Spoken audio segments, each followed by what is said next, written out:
Petrol diesel গিয়ে পৌঁছাচ্ছে হ্যাঁ আগরতলায়, কি বলবেন এটা নিয়ে? আজকেই সকালে আমার কাছে ফোন এসেছিল যে আমাদের ইউনিয়ন রেলওয়ে মিনিস্টার ওনার যে সেক্রেটারি আছেন উনি আজকে ফোন করেছেন, কারণ উনিও ইলেকশন নিয়ে ব্যস্ত। তো বলেছেন যে আমার যে একটা চিঠি আমি পাঠিয়েছিলাম যে বর্তমান যে অবস্থা ত্রিপুরাতে পেট্রোল এবং ডিজেল নিয়ে, তো আপনারা সবাই জানেন আমি একটা চিঠি লিখেছিলাম।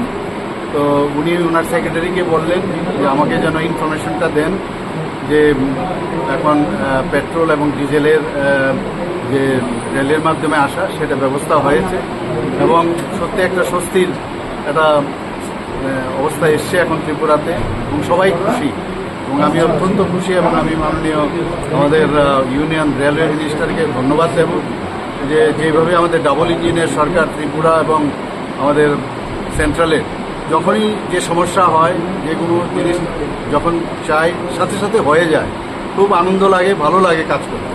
এর জন্য আমি বিশেষ করে আবার মাননীয় প্রধানমন্ত্রীজি মার্গদর্শনে যেভাবে আমাদের অন্যান্য ইউনিয়ন মিনিস্টাররা কাজ করছেন আমি ওনাদেরকে সবাইকে আমি ধন্যবাদ দেব।